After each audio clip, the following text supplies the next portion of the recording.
नमस्कार दोस्तों, मैं ईश्वर यादव। मैं आपको सुनाने जा रहा हूं एक ऐसी कहानी जिसको सुनकर के आपकी रूह कब जाएगी।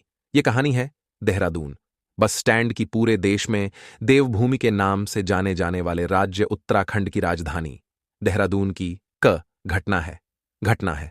रात के करीब 12 रहे थे देहरादून। बस स्टैंड बिल्कुल खाली हो चुका था। सभी लोग अपने घरों को लौट चुके थे। सभी यात्री अपने अपनी मंजिल पर पहुंच चुके थे। 13 चलने वाली बस कभी कभी आ रही थी और उन सभी बस स्टॉप का last stoppage Dehradun bus stand था। और उसी बस स्टैंड पर एक करीब 16 साल की लड़की डरी हुई सेमी हुई सी एक कोने में बैठी हुई थी। वहां एक आदमी घूम रहा था, उसको देखकर कि वह कुछ और भी डर रही थी। कभी अपने कपड़े को सही से करती और कभी इधर उधर नजर घूमती। हां, काम करने वाले कर्मचारियों के लिए नजर उसे लड़की भी पड़ती है जो देहरादून परिवहन में काम करता था। वह गौर से देखा है कि वह लड़की बड़ी सहमी सी है और किसी की हेल्प की जरूरत है। उसे लड़की को भी उम्मीद थी कि शायद कोई उसकी हेल्प करेगा। देवभूमि कहे जाने वाले राज्य उत्तराखंड की राजधानी देहरादून की घटना है। रात के करीब 12 रहे थे देहरादून बस एस्ट काम करने कर्मचारी होता है, वह गार्ड का काम करता है। वहां पर वह उसे लड़की की स्थिति देखकर उसे लड़की की तरफ बढ़ता है और देखता है कि शायद वह आदमी जो वहां आसपास घूम रहा था वह उसे लड़की को परेशान कर रहा। जिसके पास पहुंचता है तो घर उससे कुछ पूछता। उससे पहले ही वह लड़की बोलती है कि मुझे पंजाब के पटियाला शहर जाना है। पटियाला जाने वाली बस कब जाएगी और कितने बजे आएगी? गार्डन उसे लड़की की हालत देखकर समझ जाता है कुछ न कुछ गड़बड़ है और वह चाइल्ड हेल्पलाइन को कॉल करता है और कहता है कि देहरादून बस इस टाइम पर दरी सेमी सी नाबालिग लड़की बैठी हुई है। उसकी स्थिति मुझे ठीक नहीं लग रही है। अगर आप आ जाएं तो आप बेहतर समझ पाएंगे कि उसकी स्थिति कैसी है। थोड़ी देर बाद में वहां चाइल्ड हेल्पलाइन की 1 पहुंच जाती है और कुछ देर बाद वहां पुलिस भी आ जाती है। अगर वह लड़की उसे गार्ड से यह नहीं पूछता कि पंजाब जाने वाली बस कब आएगी तो शायद वह गार्ड हेल्पलाइन में फोन नहीं करता।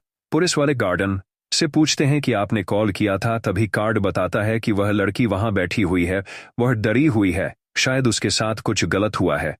उसके बाद पुलिस वाले उसे लड़की के पास जाते हैं और चाइल्ड हेल्प वाले भी उसके पास पहुंच जाते हैं।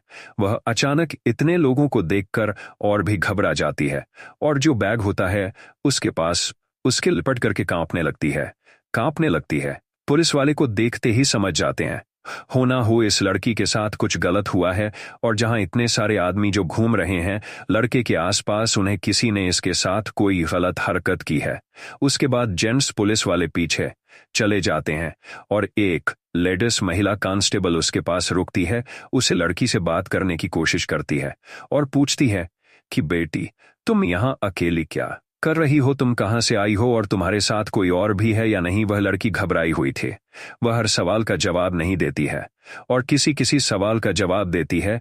आप पुलिस वाले इतना तो समझ गए थे कि उसे लड़की के साथ कुछ ना कुछ गलत हुआ, इसलिए ही वह घबरा रही है और पुलिस वाले उसको अपनी गाड़ी में बैठ करके थाने ले जाने लगते हैं। तो लड़की रहती है कि मुझे बहुत तेज भूख लग रही है। पुलिस वाले उसको अच्छी तरह से खाना खिलाते हैं और उसको पानी पिलाते हैं और थोड़ा रिलैक्स महसूस होने पर उसे लड़की से फिर वह लेडी कांस्टेबल बात करने की कोशिश करती है, लेकिन वह लड़की बहुत ज्यादा घबराई हुई थी। वह सभी सवालों के जवाब सही तरह से नहीं दे पा रही थी। वह पुलिस थाने में कोने में बैठ जाती है और पुलिस वालों की किसी भी सवाल का जवाब सही तरह से नहीं दे पाती है। उसके बाद पुलिस वाले एक डॉक्टर को बुलाते हैं और उसका ट्रीटमेंट चालू करवा देते हैं, इलाज चालू करवा देते हैं। पुलिस वालों को लगता है कि लड़की बहुत ज्यादा घबराई हुई है और डिप्रेशन में 2 दिन तक उसका इलाज किया जाता है। उसकी मनोस्थिति में सुधार करने की कोशिश की जाती है। उसके बाद फिर एक बार लेडी कांस्टेबल उसके पास जाती है, उससे बात करने की कोशिश करती है तो लड़की बताती है कि मेरे साथ की गलत काम किया गया है। उसके बाद वह लड़की तेज तेज रोने लगती है। दिल्ली कांस्टेबल समझ जाती है इसके साथ किसी ने बलात्कार या दुष्कर्म किया है, लेकिन उसकी तसल्ली देता है और कहती है कि बेटी, आप चुप रहिए, घबराइए मत, हम आपके साथ कुछ गलत नहीं होने देंगे। जो हो गया सो उसको भूलने की कोशिश करो। और इसके बारे में हम बात नहीं करेंगे और आप सब कुछ ठीक हो जाएगा। उसके बाद उसे लड़की को छोड़ दिया जाता है और आराम करने की सलाह दी जाती है। उसके बाद 2 दिन और भी जाते हैं और उसे लड़की से दोबारा पूछताछ की जाती है तो लड़की बताती है उसके साथ 4-5 लोगों ने मिलकर के गलत काम किया है, गंदा काम किया है, और बताती है कि बस स्टैंड पर ही उसके साथ यह घिनौना काम को अंजाम दिया गया है।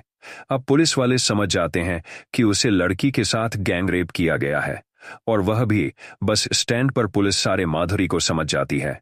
उसके बाद पुलिस वाले टीम लेकर के देहरादून बस स्टैंड पर पहुंच जाते हैं और वह बस स्टैंड था। वहां पर काफी सारे सीसीटीवी कैमरे लगे हुए थे और उन्हें कैमरा की जांच की जाती है। पुलिस वाले देखते हैं कि उसे लड़की के आसपास काफी लोग घूमते रहते हैं और धीरे धीरे समय गुजरता है और रात जब गहरी होती है तो उसके पास एक आदमी आता है। पुलिस वालों को शक हो जाता है कि शायद यही आदमी है जो इस लड़की के साथ गलत काम करने वालों में शामिल है। उसके बाद वह सीसीटीवी फुटेज उसे लड़की को दिखाई जाती है और लड़की देखते ही उसे आदमी को पहचान लेती है। कहती है यही वह दरिंदा है जिसे उसके साथ गलत काम किया है और उसके साथ कई आदमी और भी थे।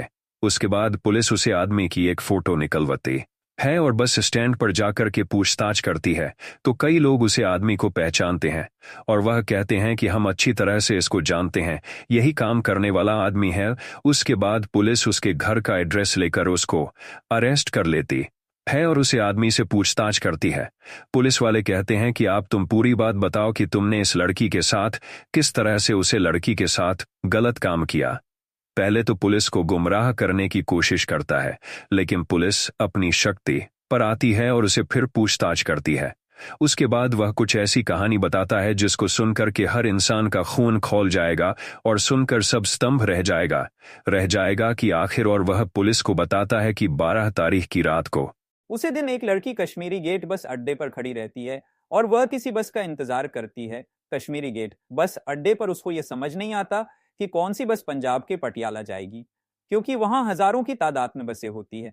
तो वह एक ड्राइवर से पता करती है। वह पूछता है कि मुझे पंजाब के पटियाला जाना है और वहां के लिए कौन सी बस में बैठना पड़ेगा। तभी वह ड्राइवर कहता है कि जो सामने बस खड़ी है आप उसमें जाकर के बैठ जाइए और वह बस पंजाब की पटियाला जाएगी। वह जो व्यक्ति होता है वह ड्राइवर है जो देहरादून वाली बस का ड्राइवर होता है और उसे लड़की को बैठ करके वह देहरादून के लिए रवाना हो जाता है। उसके बाद वह निश्चिंत होकर बैठी रहिए, जब आपका स्टॉप आएगा तो मैं आपको बता दूंगा। ये बस वहां तक ही जाएगी और आपको किराए देने की कोई जरूरत नहीं है। बस देहरादून पहुंचती है, देहरादून बस का लास्ट स्टॉपेज होता है और एक एक करके सारी सवारी वहां से उतर जाती है। उसे लड़की की समझ में नहीं आता कि वह कहां जाए। तभी बस का ड्राइवर और कंडक्टर उसके पास आते हैं और कहते हैं कि पटियाला जाने वाली बस अभी थोड़ी देर में आएगी, जब तक तुम अकेली हो हमारे साथ बस में बैठकर टाइम पास करो। और वह इतना कहकर उसे लड़की को बस में लेकर जाते हैं, पीछे वाली सीट पर ले जाकर बैठा देते हैं और फिर उसके साथ छेड़खानी करने चालू कर देते हैं।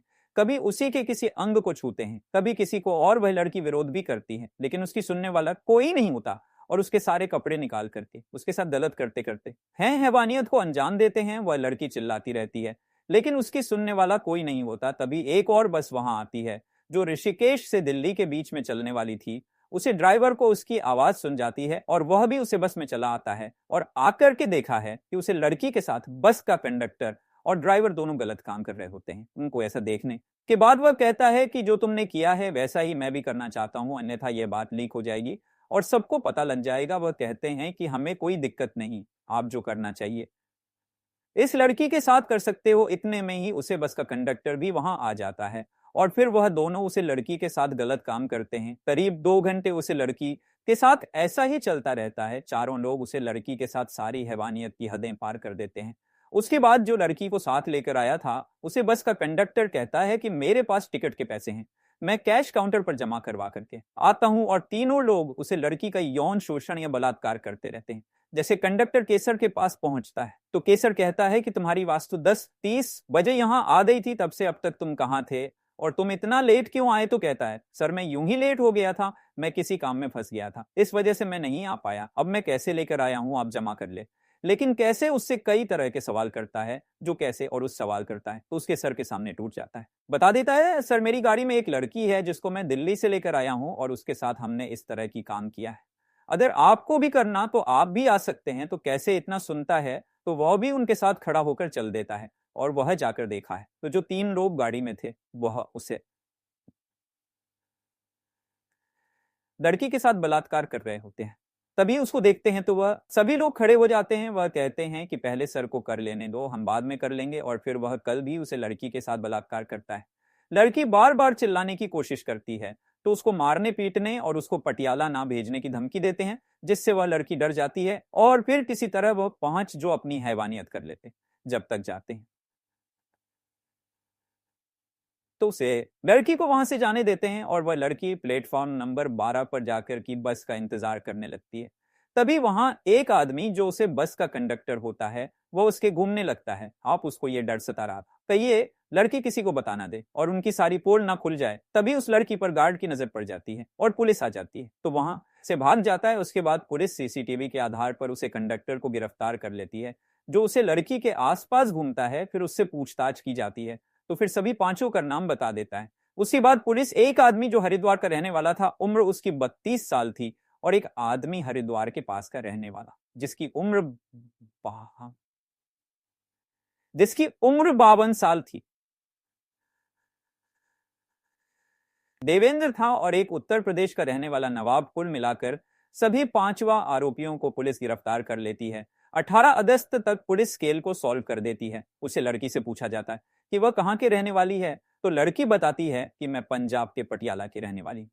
लेकिन उसकी मानसिक स्थिति ठीक नहीं थी, इसलिए वह सही नहीं बता पा रही थी कि कहां की रहने वाली है। पुलिस उसके बारे में पता करती है तो पुलिस को पता लगता है कि वह उत्तर प्रदेश के मुरादाबाद जिले की किसी गांव की रहने वाली है। उसके बाद पुलिस मुरादाबाद पुलिस से संपर्क करके उनके घर वालों को ढूंढने का प्रयास करती है और पुलिस उसके माता पिता के पास पहुंचती है। लड़की से पूछा जाता तो लड़की बताती है कि मेरे माता पिता दोनों मर चुके हैं और मेरा कोई नहीं है। और जो पुलिस उनके पास पहुंचती है तो उसका पता लगता है कि उसका एक भाई भी है जो मजदूरी करता है। और पुलिस को यह भी पता लगता है कि वह लड़की अक्सर अपने घर से भाग जाती थी क्योंकि उसकी मां से किसी ठीक नहीं थी।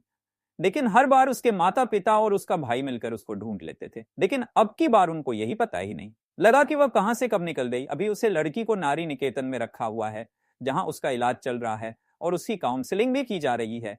और पुलिस अभी ये पता लग रही कि इन 5 के अलावा भी कोई और आदमी या उनके साथ था या नहीं था, क्योंकि पुलिस को अंदेशा है कि वह लड़की को याद नहीं है कि उसके साथ किन किन लोगों ने इस तरह की घटना का अंजाम दिया। उसकी मानसिक स्थिति को देखते हुए पुलिस अभी और पूछताछ करके इस केस को सॉल्व करना चाहती है और अपराधियों को जल्दी से जल्दी फास्टेड कोर्ट में सजा दिलवा करके समाज को यह संदेश देना चाहती है कि दीवानों को किसी तरह से भी नहीं बख्शा जाएगा। इंसान के रूप में घूमने वाली भेड़िया आखिरकार किस तरह तक गिर जाते हैं, जिनकी सरकारी नौकरी अच्छे परिवार से संपर्क रखने वाले बच्चे, बाल बच्चे वाले लोग जिनकी उम्र 60-70 साल, और उन्होंने भी इस घटना को इस तरह का अंजाम दिया। वाक्य में शर्म की बात है कि इंसान कितना इंसानियत से गिर चुका है।